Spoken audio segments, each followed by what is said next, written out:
Jangan lupa subscribe YouTube channel Metro TV News dan nyalakan notifikasi.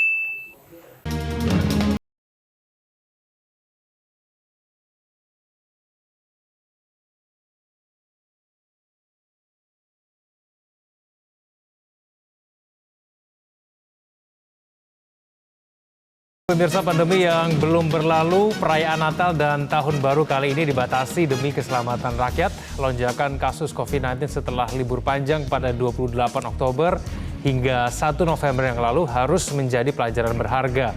Rekor-rekor baru penambahan kasus positif terus terjadi hingga di atas 6.000 kasus.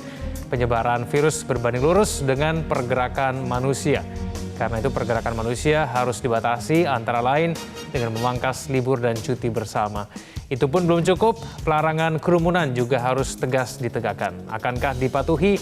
Pemirsa, inilah editorial Media Indonesia edisi hari Rabu 16 Desember 2020 dengan tema Bersatu Menutup Tahun Pandemi bersama saya Kevin Egan. Kami menunggu partisipasi Anda melalui sambungan telepon 021 583 9900 dan akun Twitter kami di @mediaindonesia. Pada pagi hari saya sudah bersama dengan anggota Dewan Redaksi Media Group, ada Eko Ramawanto. Mas Eko, apa kabar Mas? Baik, Ega. Selamat pagi Mas Eko. Selamat pagi. Mas Eko, sebelum kita berbicara lebih jauh mengenai Natal dan Tahun Baru, kita akan diskusikan dulu beberapa informasi di Harian Media Indonesia edisi Rabu 16 Desember 2020. Ini berkaitan dengan tema kita pada hari ini, Mas Eko. Yang pertama, perketat pengawasan jelang Nataru. Ya. Mas Eko? Pengetatan yang kemudian dilakukan, pengawasan yang dilakukan jelang Natal dan Tahun Baru nanti. Ya, ini kan sebetulnya berulang ya. Maksud saya begini, ketika ada libur panjang, ya, kemarin-kemarin itu kan kemudian COVID naik. Ya. Nah, ini jangan sampai terulang kembali. Ini kan ada libur panjang nanti di Natal dan Tahun Baru, meskipun pemerintah sudah memangkas cuti bersama maupun liburan. Jadi jangan sampai nanti timbul klaster-klaster baru, ya kan? Ketika mereka pulang mudik ke tempat asalnya masing-masing, terus kembali ke tempat daerah mereka kerja, kemudian timbul lagi COVID yang tentu akan memusingkan pemerintah daerah setempat. Jadi saya kira pemerintah sudah benar ini dengan mengimbau kepada pemudik ya nanti yang akan pulang ke daerahnya masing-masing. Untuk sebetulnya tidak usah pulang lah, ditinggallah di tempatnya masing-masing, tidak perlu melakukan perayaan yang berlebihan, ya tentu dengan keluarga saja. Ini agar tidak lagi timbul klaster-klaster baru nanti kan. Memang kedisiplinan itu ini sekali ya Mas ya, disorot sekali ya. Karena ini kita sudah 9 bulan ya, kalau kita cermati sejak bulan Maret pertama kali virus COVID-19 terdeteksi di Indonesia. Kita harapkan semoga semua masyarakat tetap disiplin dan tidak bosan untuk menerapkan 3M. Kita ke informasi selanjutnya pemirsa dan juga Mas Eko, ini berkaitan dengan Joko Widodo yang masuk dalam daftar tokoh muslim yang paling berpengaruh di dunia. The Muslim 500, di mana Presiden RI Joko Widodo ini di urutan ke-12, naik 1 peringkat dibandingin dengan tahun sebelumnya. Bagaimana tanggapan Mas? Ya, Indonesia adalah salah negara muslim terbesar ya di dunia. Jadi sangat pantas jika Pak Jokowi menjadi salah satu tokoh muslim paling berpengaruh. Masih ada Kiai Haji Said Agil Siraj, ya, Habib Lutfi yang masuk ke 32 besar di sana. Jadi kontribusi Pak Jokowi, Pak Kiai Agil Said, Habib Lutfi itu memang sangat terasa ya untuk muslim-muslim di Indonesia maupun di dunia. Jadi sangat pantas kalau kemudian Pak Jokowi menjadi salah satu tokoh muslim paling berpengaruh ya. Oke, kita ke halaman kedua, Mas Eko. Ke informasi lain yang juga disampaikan di Media Indonesia pada hari ini, pemirsa, ini rumah sakit jangan dulu promosi vaksinasi COVID-19. Ini menunjukkan bahwa sebetulnya antusiasme terhadap vaksin COVID-19 begitu tinggi, Mas Eko. Dan sebetulnya memang sudah ada beberapa rumah sakit swasta yang sempat melakukan promosi begitu ya terhadap vaksin COVID-19. Bagaimana kemudian pemerintah bisa bergerak cepat untuk betul-betul mengatur supaya kemudian tidak ada rumah sakit yang mendahului dari pemerintah, Mas Eko? Ya, ini kan sebetulnya membuat masyarakat bingung ya. Ketika kita lihat kemarin rumah sakit swasta bahkan sudah mengeluarkan vaksinnya harganya berapa gitu kan. Kemudian timbul pertanyaan, ini apakah nanti pemerintah menanggung semuanya atau mandiri? Nah ini pertanyaan-pertanyaan itu kan kemudian meluas, kemudian membingungkan masyarakat. Iya. Kalau kita lihat kemarin kan vaksin dari Sinovac ini kan baru 1,2 juta. Artinya kan kalau satu orang dikasih 2 kali, itu kan baru 600.000. Iya. Nah, untuk kepentingan tenaga kerja dulu lah mungkin ya di awal-awal. Nanti kemudian menyusul masyarakat Indonesia yang lain. Nah ini saya kira menurut saya ditunggu saja pengumuman dari pemerintah. Jangan kemudian rumah sakit swasta itu membuat masyarakat bingung dengan pengumuman-pengumuman yang menimbulkan kesimpang siuran. Karena kan macam-macam. Kalau di Indonesia yang sudah diuji klinis kan Sinovac dari Tiongkok ya. Kemudian rumah sakit swasta itu juga menimbulkan kesimpang siuran karena mereka memaparkan itu vaksin-vaksin yang lain dengan harga-harga yang berbeda-beda. Nah ini timbul pertanyaan, apakah kemudian nanti mandiri ataukah gratis? Nah kita tunggu dari pemerintah. Ya kan? Oke, baik. Mas Eko, kita ke tema kita pada hari ini, bersatu menutup tahun pandemi. Bagaimana Mas Eko kemudian kita sebagai masyarakat yang sudah menghadapi COVID-19 9 bulan terakhir ini, bagaimana sebaiknya kita berperilaku dalam rangka menutup tahun pandemi ini, Mas Eko? Ya kalau kita tahu ya, kita lihat di sekarang trennya tuh semakin naik kan. Ada 8 provinsi yang kalau tidak salah itu selalu naik. Dan sekarang mungkin sudah dalam taraf yang tinggi ya. Dari Bali, DKI, Jabar, Jateng, Jatim, Sulsel, Sumut, Kalsel. Ini kan tinggi. Nah oleh sebab itu maka ketika nanti ada tahun baru, Natal dan tahun baru, nah ini diharapkan masyarakat untuk tidak pulang, tidak mudik. Kalaupun mudik jangan terlalu berlebihan untuk keluar dan lain-lain. Nanti akan timbul klaster baru ya kan. Di DKI saja sekarang sudah ada imbauan untuk mal itu akan ditutup pukul 19 dari sebelumnya pukul 20. Kemudian juga ada imbauan untuk melakukan WFH. Jadi 75% lah. Itu untuk mengurangi mereka yang bekerja di kantor kira-kira 25% saja lah. Nah ini kan semua dilakukan untuk mengurangi atau mencegah adanya klaster baru di perkantoran ya kan. Saya kira ini hal yang bagus yang dilakukan oleh pemerintah itu di DKI. Kemudian di Bali. Bali ini kalau tempat tujuan wisata nomor 1 di Indonesia, mungkin bahkan di dunia tujuan wisata juga. Nah ketika Bali akan menjadi diserbu oleh masyarakat kita nanti di Natal dan Tahun Baru, gubernur di sana Pak Wayne Koster sudah membuat aturan. Jadi ketika dia masuk harus melalui swab atau PCR. Itu kalau mereka yang naik pesawat. Kemudian kalau jalan darat ya melalui pelabuhan dan lain-lain itu nanti rapid antigen. Jadi memang itu aturan-aturan yang memang diperketat. Jangan sampai nanti masyarakat liburan masuk ke Bali hanya dengan rapid saja. Ini kan nggak cukup kalau rapid. Kemudian ketular, kemudian balik ke daerah masing-masing menimbulkan klaster baru. Ini kan yang tentu tidak diinginkan oleh semua pihak. Ya. Oke, kita akan berbicara lebih jauh mengenai tema kita pada hari ini. Mas, kita akan ikuti dulu paket informasi berikut ini. Pemirsa, inilah editorial Media Indonesia, bersatu menutup tahun pandemi.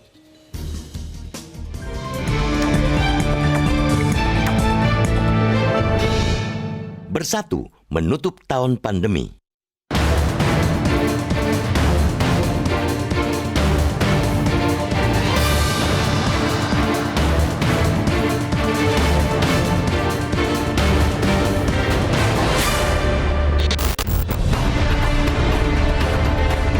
Pengalaman memang guru terbaik. Berdasarkan pengalaman liburan panjang yang menciptakan klaster baru COVID-19, liburan Natal dan akhir tahun dipangkas. Perayaan Natal dan Tahun Baru juga dibatasi demi keselamatan rakyat. Lonjakan kasus COVID-19 setelah libur panjang pada 28 Oktober sampai 1 November lalu harus menjadi pelajaran berharga. Hal serupa tidak boleh terjadi dan penyebabnya harus dihindari. Pil pahit dari libur panjang itu adalah rekor baru penambahan kasus. Sejak 9 November, jumlah kasus terus meroket hingga puncaknya pada 13 November yang mencapai lebih dari 5.000 penambahan kasus. Saat ini melonjak di atas 6.000 kasus positif COVID-19. Liburan panjang memicu pergerakan manusia yang abai terhadap protokol kesehatan. Inilah sebenarnya yang menjadi masalah penyebaran COVID-19. Penyebaran virus berbanding lurus dengan pergerakan manusia, karena itu pergerakan manusia harus dibatasi, antara lain dengan membatasi liburan Natal dan Tahun Baru. Dalam momen Natal dan Tahun Baru itu berarti tidak cukup hanya dengan pemotongan libur panjang seperti yang sudah dilakukan pemerintah. Pelarangan kerumunan dan perayaan Tahun Baru adalah sebuah keniscayaan. Sebab sudah dimengerti pemotongan libur hanya efektif mencegah penyebaran COVID-19 keluar daerah. Sementara penularan di dalam daerah akan tetap tinggi selama kerumunan dibiarkan terjadi. Terlebih, tradisi perayaan dengan berkerumun dan kemeriahan sangat lekat dengan Tahun Baru. Sebab itulah kebijakan larangan kerumunan dan perayaan pada Tahun Baru 2021 yang diambil di Rapat Koordinasi atau Rakor Penanganan COVID-19 di DKI Jakarta, Jawa Barat, Jawa Tengah, Jawa Timur, dan Bali secara virtual Senin 14 Desember lalu harus ditaati sepenuhnya. Kita pun mengapresiasi langkah Gubernur DKI Jakarta Anies Baswedan dan Gubernur Bali Wayan Koster yang segera menindaklanjuti aturan itu. Dengan penambahan kasus harian di tanah air yang sudah di atas 6.000, maka bersatu dalam kepatuhan kebijakan memang mutlak. Sebab keengganan mengikuti pelarangan justru akan membawa petaka terhadap diri sendiri dan orang lain. Pada daerah-daerah yang menjadi kesatuan satelit megapolitan, kelonggaran aturan di satu daerah tentu akan menarik orang dari berbagai tempat. Meski mungkin menghidupkan roda perekonomian dalam beberapa waktu, tetap saja tidak sebanding dengan ancaman ledakan kasus. Kita pun mengapresiasi umat Kristiani yang sudah sejak beberapa waktu lalu beradaptasi melalui peribadatan secara virtual. Dengan begitu, kita tentunya juga yakin jika saudara-saudara umat Kristiani akan taat dengan surat edaran Menteri Agama nomor 23 tahun 2020. Dalam aturan yang dikeluarkan 9 Desember itu, jumlah kapasitas pengunjung gereja sebesar 50%. Kita optimistis peraturan dalam ritual peribadatan tidak mengurangi kebahagiaan dan kehikmatan perayaan Natal. Lebih jauh lagi, bersatu dalam kepatuhan aturan juga disadari setiap warga, terlebih yang berada di zona merah dan oranye.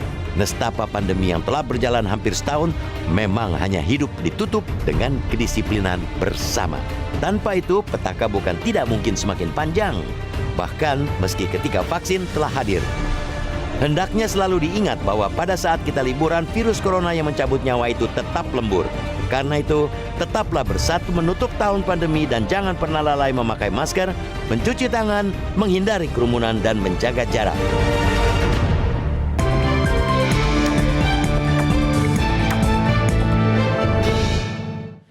Sampai ke pendapat Anda bisa kontak kami di nomor telepon 021-583-9900 dan akun Twitter kami di @mediaindonesia. Kami akan kembali usai jeda berikut ini.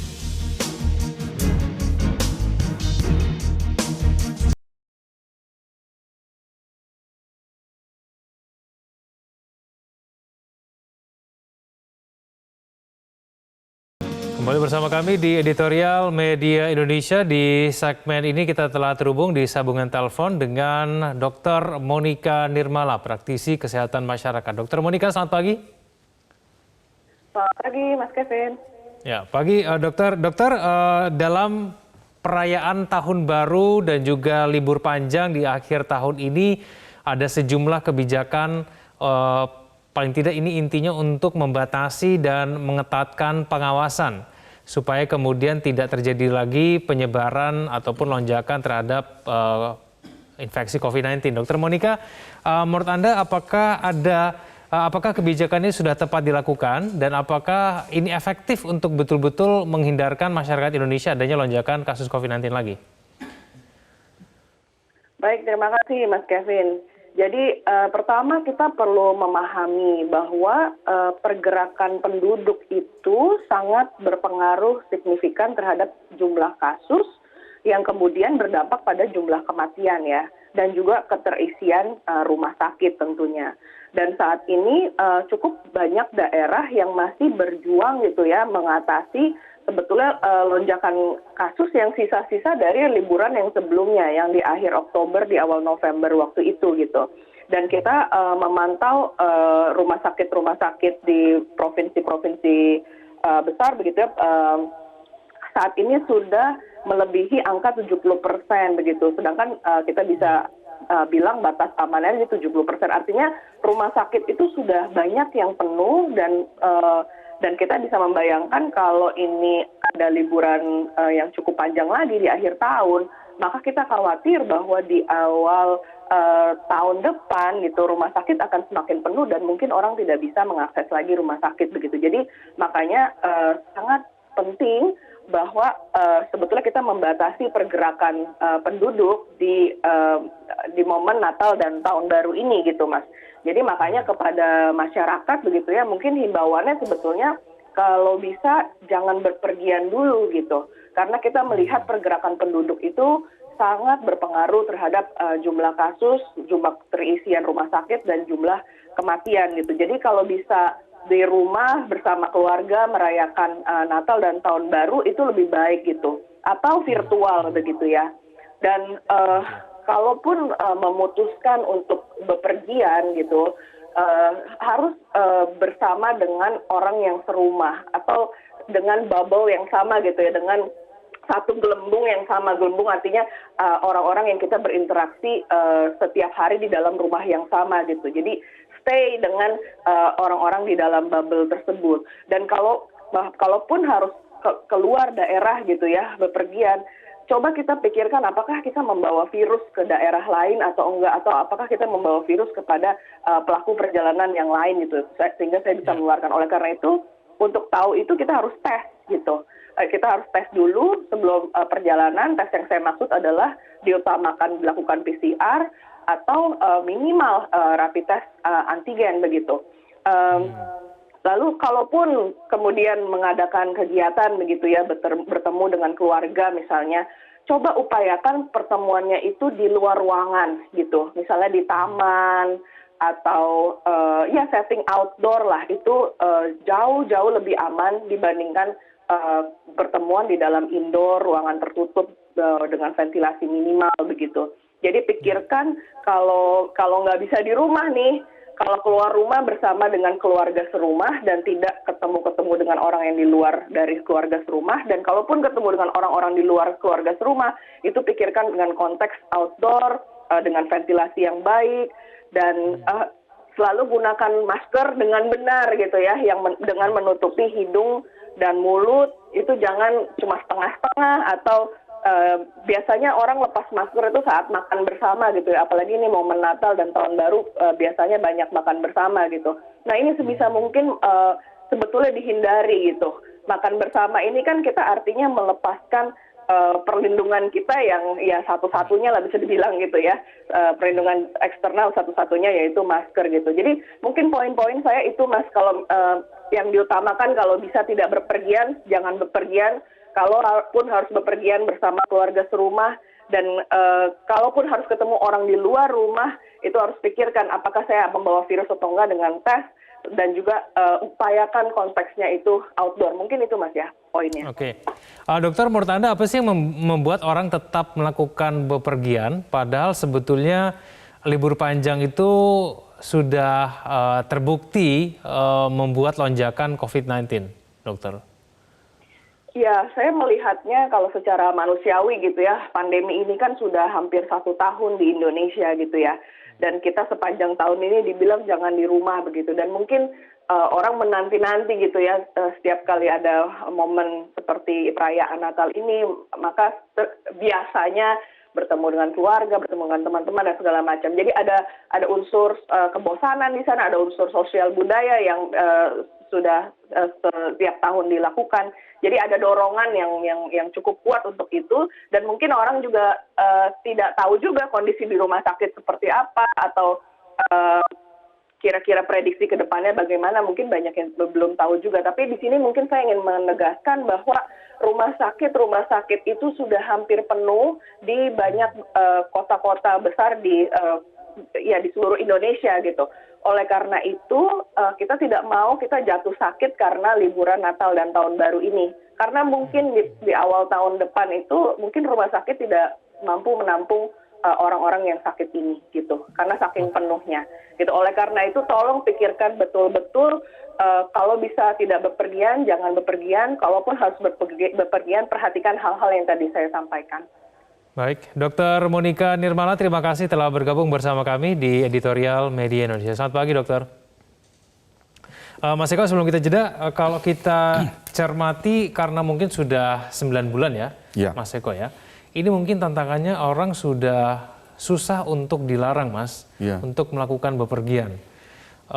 Apa kemudian yang bisa dilakukan kalau kita tantangannya sudah sedemikian besar? Ini angka COVID-19 ini lagi hebat-hebatnya, tapi kemudian kok kita juga bisa melihat ya bahwa masyarakat justru malah semakin abai gitu kalau dibandingkan dengan awal-awal pandemi, bagaimana Mas? Iya.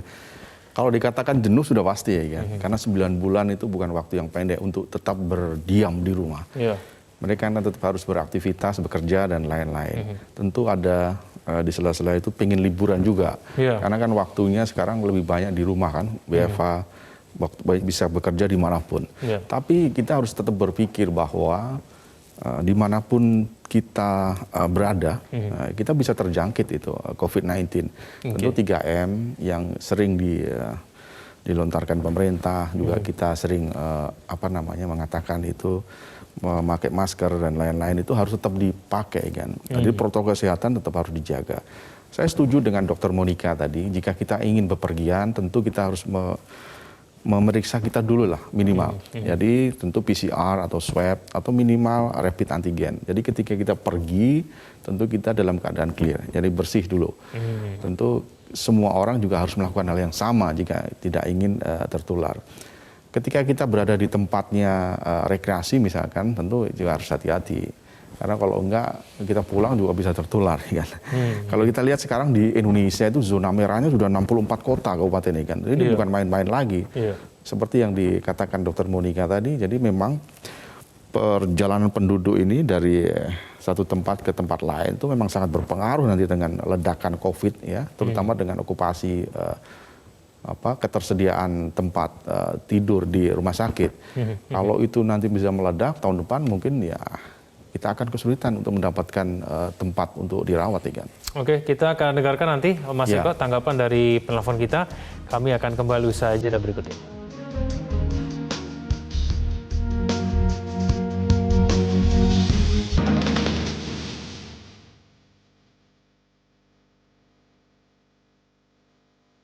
Terima kasih Anda masih bersama kami di Editorial Media Indonesia. Kita akan mulai menyapa telepon kita pada pagi hari ini. Yang pertama ada Pak Yunus Luat dari Tanjung Selor, Kaltara. Pak Yunus Luat, selamat pagi. Selamat pagi, salam sejahtera untuk kita semua se-Indonesia. Ya, silakan Pak Yunus. Ya, pertama saya ingin sampaikan khususnya kepada umat Kristiani Republik Indonesia, selamat menyambut Hari Natal bagi yang merayakan. Kedua, sesuai dengan judul Metro TV hari ini bahwa kita memang harus ada kebersamaan. Satu hati dalam menutup tahun 2020 ini dalam menghadapi pandemi. Kami berharap supaya adanya kesadaran dari setiap warga masyarakat di seluruh negara Kesatuan Republik Indonesia. Bekerja samalah kita, sehati sepikirlah kita menutup tahun 2020 ini. Semoga dengan tutup tahun 2020 ini, maka tutup juga virus ini akan musnah, habis lenyap, tak tersisa di NKRI tercinta. Khususnya juga untuk kami di Provinsi Kalimantan Utara, Kabupaten Bulungan, Tanjung Selor. Kemudian kami berharap, kalau sudah pemerintah sudah berbuat dari sejak awal, khususnya kami di Kabupaten Bulungan sudah berbuat dari April yang lalu, menyampaikan himbauan-himbauan untuk terus melaksanakan prinsip protokol kesehatan. Oleh sebab itu kami berharap sekali lagi pada segenap lapisan warga masyarakat siapapun dia, marilah kita sehati sepikir untuk menghadapi ini dan harus penuh kesadaran. Janganlah terlalu meminta untuk dipaksa-paksa untuk disiplin melaksanakan protokol kesehatan. Tidak perlu kita warga masyarakat dipaksa. Mari dengan kesadaran karena ini berbahaya. Virus Corona ini memang pada kenyataannya sangat berbahaya dan memang ada. Baik, terima kasih Pak Yunus Luat dari Tanjung Selor. Di belakangnya ada Pak Sunarto dari Jambi. Pak Sunarto, selamat pagi. Terima kasih Pak Yunus Luat dari Tanjung Selor. Selamat pagi Metro, selamat pagi Indonesia. Saya kurang setuju bersatu menutup tahun pandemi, jangan hanya tahun pandemi aja yang ditutup. Yang perlu dibuka itu lapangan kerja, pengangguran juga kita buang jauh-jauh sehingga rakyat kita makin bagus. Musuh kita bukan hanya pandemi. bagaimana kita bisa menciptakan lapangan pekerjaan yang bagus, itu lebih bagus lagi.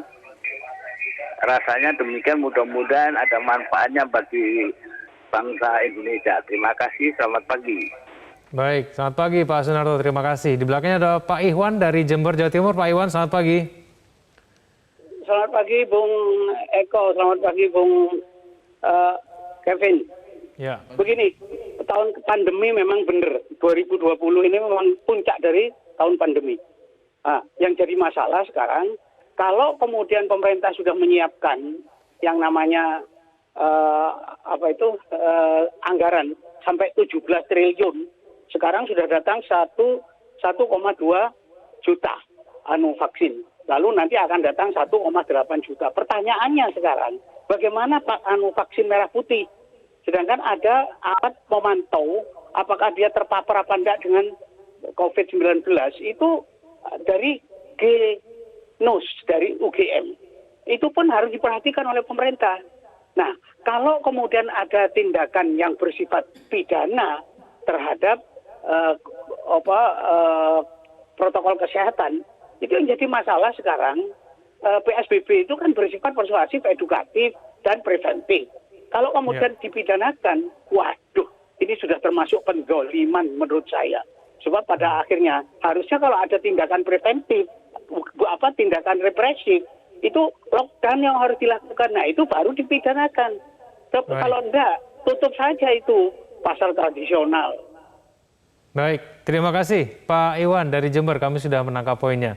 Di belakangnya ada Pak Adi Yusuf dari pesisir selatan Sumbar. Pak Adi Yusuf, selamat pagi. Assalamualaikum warahmatullahi wabarakatuh pada semua bangsa Indonesia. Kami melihat perlu ada ketegasan. Halo? Ya, silakan Pak Adi. Halo?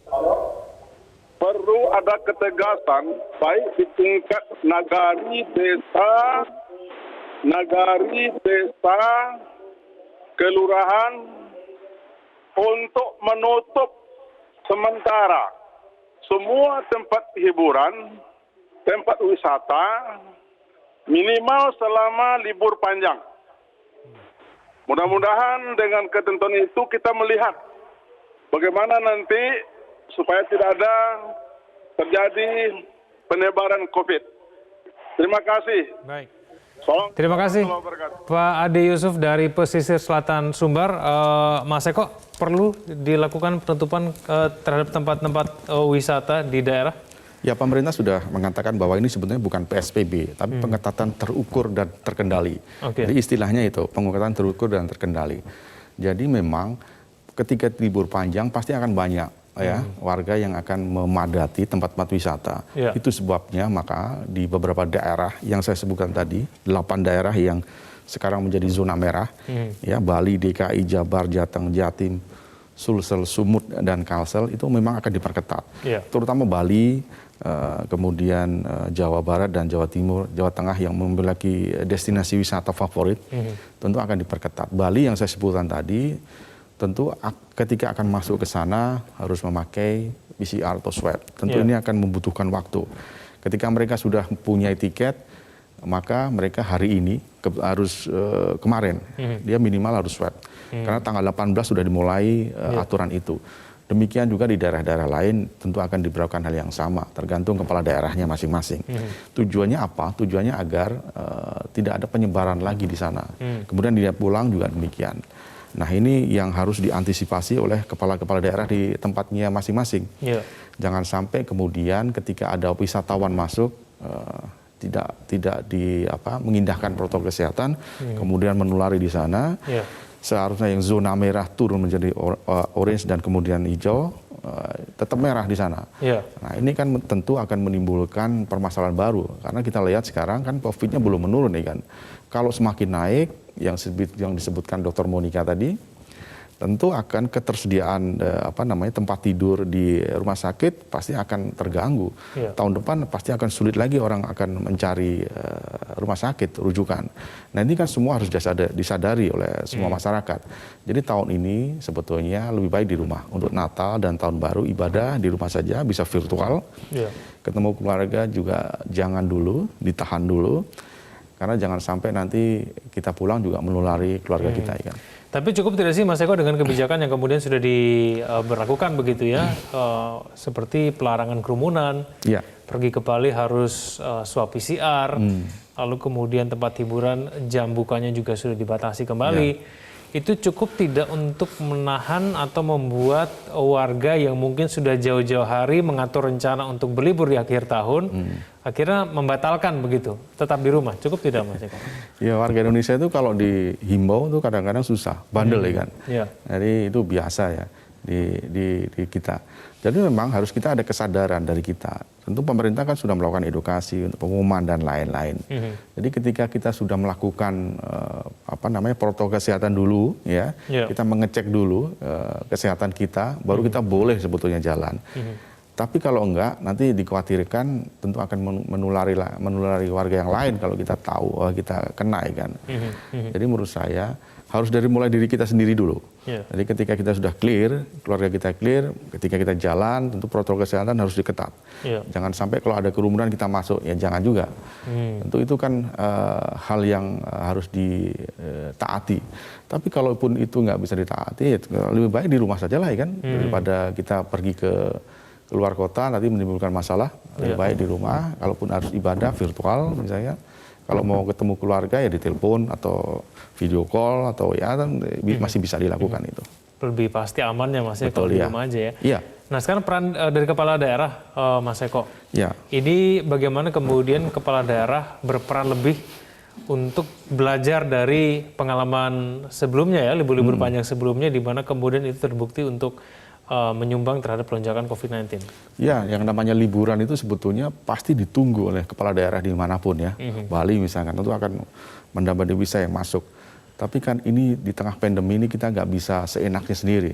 Aturannya sudah jelas. Jadi Pak Wayan Koster sudah menerbitkan aturan untuk masuk ke Bali memakai PCR atau swab. Kemudian di DKI juga sekarang bekerja kalau bisa hanya 25%, 75%-nya di rumah saja. Ini kan salah satu cara-cara yang dilakukan pemerintah daerah masing-masing untuk menekan, untuk termasuk penyebaran COVID-19 ini. Jadi saya kira pemerintah daerah yang lain harus membuat program-program yang bisa menghambat ya, minimalisirlah terjangkitnya COVID-19 ini kan. Baik, Mas Eko, kalau kita bicara pengalaman kan ini selalu menimbulkan lonjakan ya. Iya. Libur panjang itu sudah terbukti untuk membuat lonjakan kasus COVID-19. Betul. Mungkin ada kebijakan-kebijakan di libur panjang yang sebelumnya yang mungkin tidak efektif, Mas, untuk kemudian betul-betul bisa menahan ya, penyebaran kasus COVID-19. Ada tidak Mas? Dulu pernah ya, ketika zaman mau Idul Fitri ya, Lebaran, itu kan pemerintah bekerjasama dengan pemerintah daerah, dengan Polri, dengan TNI, itu kan dicegat itu ya.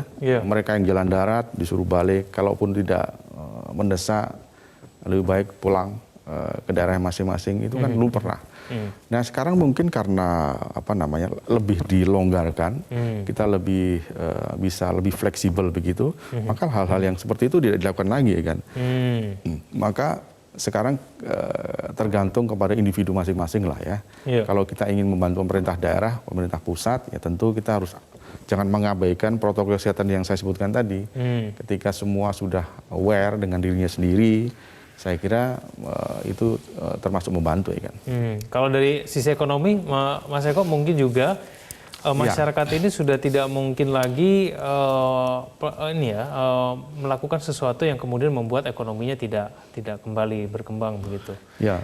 Kalau misalnya mereka terpaksa untuk menutup tempat wisata, ataupun menutup tempat-tempat yang kemudian dicurigai bisa menyebarkan COVID-19, ini akan berpengaruh juga terhadap pendapatan mereka. Betul. Nah ini bagaimana Mas terhadap para pelaku usaha kita untuk mencermati? Mereka mungkin ingin promosi begitu ya, ingin supaya kemudian tempat mereka laku lagi gitu, ramai lagi, tapi kemudian ada potensi ada penyebaran COVID-19 lagi. Mas Ya pelaku ekonomi sekarang memang bertumbangan ya kan dengan adanya COVID-19 yang belum tahu ujungnya ini. Toko ya, orang menjual merchandise, orang menjual makanan dan lain-lain tutup, banyak karyawan di PHK, dirumahkan. Nah ini kan salah satu akibat karena pandemi ini belum tahu kapan selesainya. Kita harus memaklumi itu. Jadi tadi saya lihat Pak Sunarto ya di Jambi. Lebih dipentingkan membuka lapangan kerja. Susah sekarang.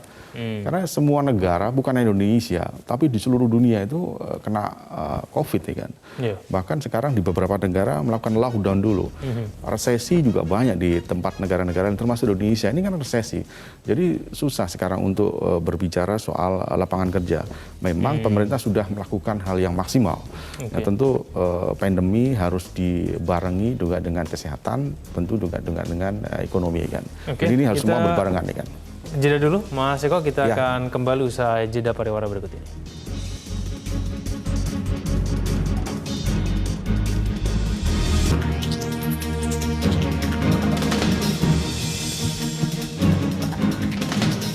Kembali bersama kami di editorial Media Indonesia. Mas Eko, kalau kita cermati mengenai data terakhir penyebaran kasus COVID-19 di Indonesia, kemarin itu bertambahnya 6.100 sekian begitu ya, Betul, Mas Eko ya? Iya. Dan penambahan terbanyak itu di Jawa Barat ya? Ya. Berarti kurang lebih ini bisa kita simpulkan sebetulnya tidak ada lagi zona-zona yang mungkin dianggap lebih aman begitu ya dibandingkan dengan DKI Jakarta dan di Surabaya pada saat awal pandemi. Semuanya sebetulnya memiliki potensi ancaman yang sama begitu ya? Ya sebetulnya kalau di Pulau Jawa itu rata-rata zona merah ya kan. Dan di luar Pulau Jawa ini daerah-daerah yang padat penduduk ya. Ya seperti di Sumatera Utara, di Kalsel, di Sumut, di Sulsel dan lain-lain. Nah ini kan daerah yang saya sebutkan tadi 8 daerah yang zona merah. Jadi tidak ada yang aman kalau yang menurut saya. Jadi memang sekarang ini yang dibutuhkan adalah kedisiplinan bersama ya kan. Jadi jalan ini masih panjang ya kan. Jadi kita nggak tahu sampai kapan COVID-19 ini berakhir. Meskipun nanti pasti ada vaksinnya, tapi tetap saja protokol kesehatan tetap harus kita utamakan. Jadi kita harus bersatu ini disiplin yang tinggi, saling mengingatkan. 3M itu tetap harus dilakukan karena kalau tidak nanti pasti sewaktu-waktu bisa kena COVID. Karena COVID-19 ini meskipun kita libur ya, tapi virusnya tetap lembur ya kan, 24 jam itu tetap ada. Jadi dimanapun kamu berada pasti bisa kena kalau kamu tidak bisa menjaga diri sendiri dengan protokol 3M tadi. Kan. Mungkin juga orang menggampangkan mengenai penyebaran kasus COVID ini karena mungkin vaksin sudah semakin dekat begitu ya, Mas Eko ya. Ini kan orang lagi membicarakan mengenai vaksin, ada rumah sakit swasta yang mungkin sudah promosi gitu. Ini mungkin membuat orang jadi lebih tenang, mungkin udah merasa bahwa oh vaksin sudah sedekat ini kok, jadi nggak perlu lagi kita terlalu mengkhawatirkan mengenai penyebaran COVID-19. Jadi buang jauh-jauh menurut saya hal-hal yang semacam itu. Jadi virus itu meskipun nanti ada vaksinnya, tetap kita harus menjaga kesehatan kita, protokol kesehatan kita. Vaksin itu hanya membuat kita imun kita lebih bagus untuk mencegah adanya vaksin yang masuk. Tapi protokol kesehatan tetap harus dijaga ya kan. Jangan sampai kemudian kita abai ketika dikasih vaksin, kemudian kita merasa kita akan bebas terhadap virus apapun. Nah ini persoalan yang salah ini kan. Jadi ini harus diluruskan kepada masyarakat. Jangan sampai timbul pemikiran-pemikiran seperti itu bahwa ada vaksin yang sudah ada dekat, mendingan kita santai-santai aja, nanti toh akan diberikan oleh pemerintah. Nah kalau itu yang terjadi pasti ledakan akan semakin tinggi ya kan. Mas Eko terima kasih. Kita berharap semoga kemudian pada akhir tahun nanti penyebaran COVID-19 tidak lagi terjadi lonjakan. Selamat pagi Mas Eko, terima kasih telah bersama kami. Pemirsa Bersatu, untuk patuh kepada aturan harus disadari setiap warga, terlebih yang berada di zona merah dan oranye.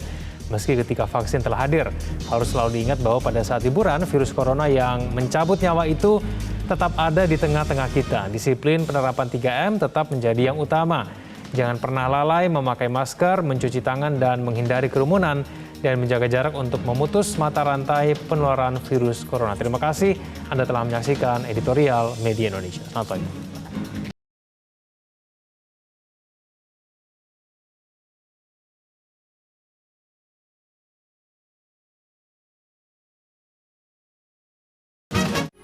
Metro TV, knowledge to elevate.